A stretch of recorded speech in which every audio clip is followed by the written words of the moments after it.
नमस्कार दोस्तों, मैं डॉक्टर कविता कुंभल भोलेचंद शो में लेके आए हैं समाज सेवा के क्षेत्र में ऐसे चेहरे जो उजागर नहीं हो पाते, लेकिन हमेशा से समाज सेवा के क्षेत्र में आगे बढ़ते रहते हैं। समाज के लिए नई नई पीढ़ियों को लेके काम करते रहते हैं, चाहे वो शिक्षा हो, पर्यावरण हो, चाहे नक्सलवाद को लेके, और यहाँ तक कि छत्तीसगढ़ निर्माण में भी महत्वपूर्ण भूमिका निभाए हैं। और इसीलिए उन्हें कहा जाता है छत्तीसगढ़ी भागीरथी के नाम से जाना जाता है। जी हाँ दोस्तों, मैं बात कर रही हूँ डॉक्टर उदयभान सिंह चौहान जी का। तो चलिए स्वागत करते हैं आज के खास एपिसोड में हम उदयभान जी का। नमस्कार सर, स्वागत है आपका भोलेचंद शो में। आपला भी सबो जगतवासी लजे जोहार है। सेवा के क्षेत्र में तो इतने सारे काम कर ही रहे हैं, तो कुछ संदेश आप हमारे दर्शकों को दे। मैं सबसे पहले तो कविता तोला बधाई देवत हो, और जहाँ तक मोरला इस धरती में जगत में ये धरती में मोला जन्म मिले है, तो मोर आज सारे जगतवासियों से एक ही संदेश है कि इस परमात्मा ने आपको यहाँ कुछ करने के लिए भेजा है। तो उस परमात्मा के बंदे के नाते आप अपने जीवन को राष्ट्र, समाज और परिवार और मानव का जो जीवन है उसको सही उद्धार करें, और उस लोगों को साथ लेकर उनके एक साथ चलकर, चाहे मैं गांव की बात करूं चाहे पंचायत की बात करूं, पर शुरू मानव से ही भी आपका परिवार बनता है, परिवार से समाज बनता है, और समाज से ही आपका प्रदेश, राष्ट्र इस तरह से निर्माण होता है। जी। तो आज के इस जो भी व्यक्ति इस धरती जगत में आया है, तो मैं यही कहना चाहता हूं कि आप समृद्धता के साथ संस्कारवान बनकर इस भारत को और इस प्रदेश को ऐसे उसमें नाम अंकित करें कि आपको भी लोग याद करें। सर, जैसे कि छत्तीसगढ़ भागीरथी कहे जाते हैं, आपने उसमें महत्वपूर्ण भूमिका निभाए हैं। कुछ चीजें आप अगर लोगों को जानकारी दे पाए। सबसे तो पहले मैं आप ला बताना चाहूँ कि मोर छत्तीसगढ़ राज्य के निर्माण के आंदोलन कई पुरखामन सयानन वर्षों से चलात रही ने।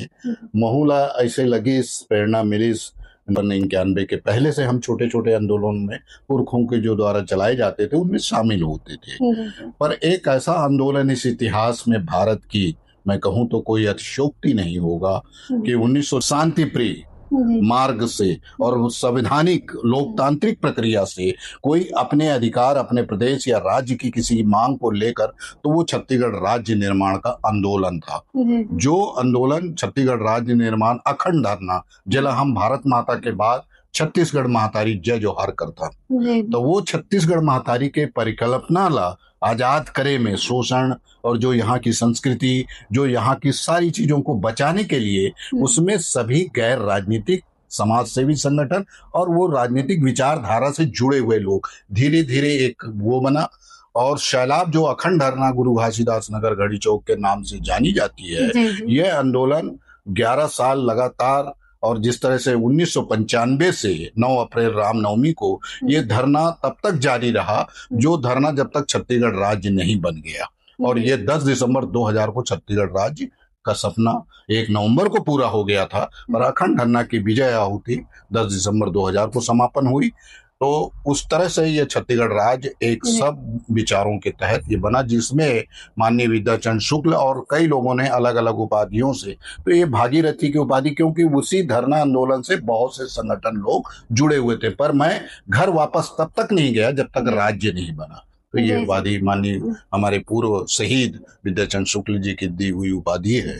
बहुत बढ़िया सर, और आपके कारण छत्तीसगढ़ में करोड़ों लोग, चाहे वो लड़कियां हो, चाहे बॉयज हो, चाहे वो किसान हो, हर लोग अपना कर्तव्य निभा रहे हैं और आगे बढ़ रहे हैं। सर, मैंने सुना है कि बस्तर में भी ऐसा कुछ वक्त हुआ था, तो आपने महत्वपूर्ण भूमिका निभाई थी, उसके बारे में भी विस्तार कीजिए। देखिए, बस्तर क्या हुआ था, हमारा छत्तीसगढ़ राज्य तो बन गया था, पर राज्य बनने के बाद एक बहुत बड़ा हमें अभिशाप मिल गया था। अभिशाप तो ना कहूं, एक बहुत बड़ी विचारधारा की एक लड़ाई, जिसे नक्सलवाद भी कहते हैं, माओवाद विचारधारा कहते हैं। तो हमारे जो बस्तरवासी अबूझमाड़ से लेके सुकमा, दोरनापाल और यहाँ तक कि बलरामपुर, सरगुजा भी इससे प्रभावित था, राजनांदगांव। तो हमारा जितना ट्रेवल बेल्ट है, जो पहाड़ी जंगल इलाका, वो हिंसा का शिकार हो रहा था। तो छत्तीसगढ़ जब भी बात आती थी तो लोग नक्सलवाद से ज्यादा जानने लगे थे। कहाँ वो जहाँ नक्सली लोग रहते हैं, तो बड़ा हमारा अटपटा लगे कि हमन छत्तीसगढ़ बनाए हैं, तो भाई भारत के विश्व गुरु के बात करे थे, छत्तीसगढ़ के भी संस्कार का संस्कार जाते। तो ऐसे हमने विचार किया और छत्तीसगढ़ 2004 से लेकर हम पूरे प्रदेश में 13-14 तक डॉक्टर रमन की सरकार थी और शांति दूत के रूप में शांति यात्रा निकाली। आज जिसको परिणाम मार्च जो अभी बीता है 31 को, केंद्रीय और प्रदेश सरकार और मैं फोर्स को, जितने हमारे वहाँ के फोर्स हैं उन्हें साधुवाद बधाई दूंगा और वहाँ के जो समन्वय समाज के मुखिया और पत्रकार बंधु सब मिलकर एक सूत्र में काम किए। आज जिसको हमको थोड़ा हिंसा से तो निजात मिली है, पर हिंसा के निजात के साथ हमें एक बहुत बड़ी जिम्मेदारी आ गई है। बिल्कुल बिल्कुल। और ये जिम्मेदारी मैं देख रही हूँ कि अभी आप नया पहल उठा रहे हैं, समाज के लोगों को लेके, पंच सरपंच को लेके, शिक्षा का स्तर को जो आप बढ़ाने का प्रयास कर रहे हैं उसके बारे में भी थोड़ा सा विस्तार बताइए। और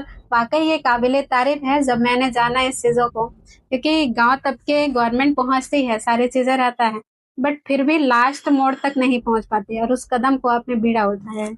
ये मेरी जो इतने दिन तक सांस चल रही है बेटा जी। और ये सांसें जब तक है तो एक ही अब सपना मेरा ये चल रहा है कि जिस तरह से अखिल भारतीय पंचायत परिषद एक 1958 में बलराम महतो जी के द्वारा गठित की गई थी, तो हमारा भारत देश ग्रामीण में बसता है और जो अखिल भारतीय पंचायत परिषद है, अखिल पंचायत परिषद का भी यही सपना था कि हमारा जो महात्मा गांधी जी हो, जयप्रकाश नारायण हो, यहाँ तक अटल बिहारी वाजपेयी, बहुत से दिग्गजों ने इस अखिल भारतीय पंचायत में काम किया है और सबका सपना था कि हमारा ग्राम स्वावलंबी बने।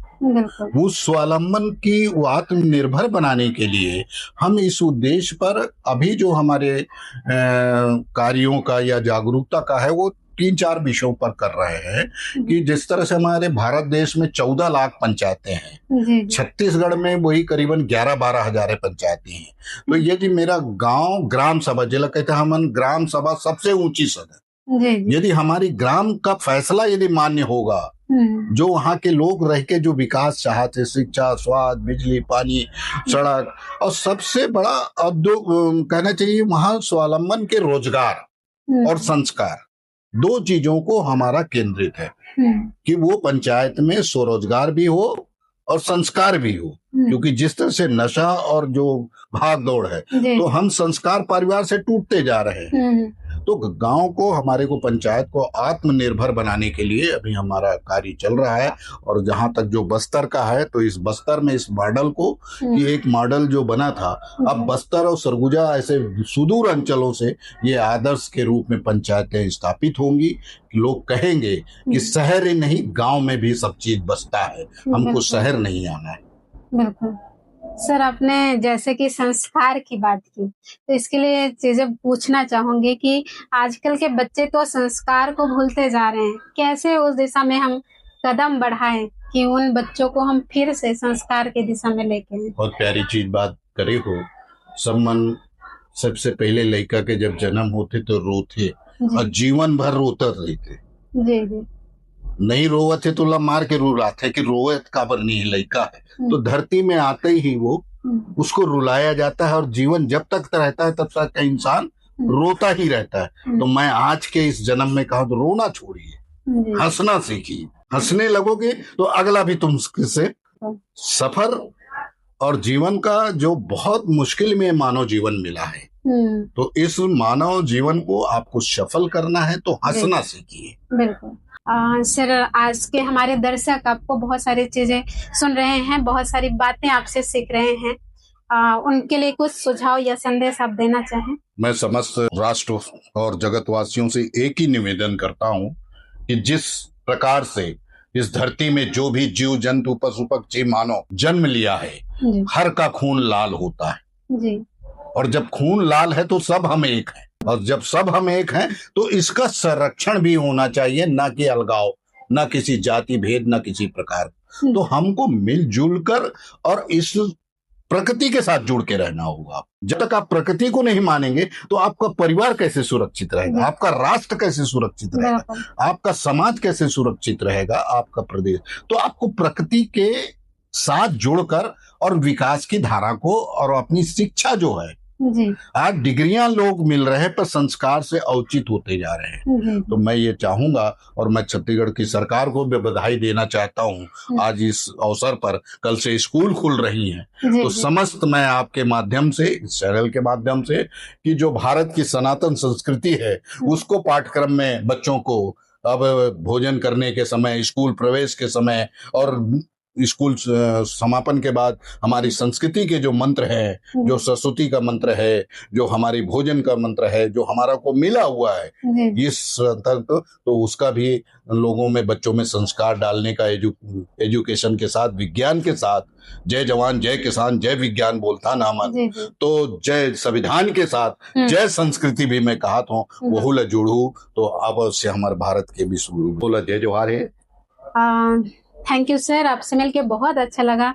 दोस्तों, आज हमने समाज से जुड़े लोगों के बारे में जानकारियां ली और ऐसे ही समाज में न जाने कितनी हस्तियां काम करती है। हम ऐसे ही नए नए विचारों के साथ आपके साथ आते जाएंगे और नई नई विचारधारा हम लेके आते जाएंगे। तब तक बने रहिए भोलू चंद शो के साथ।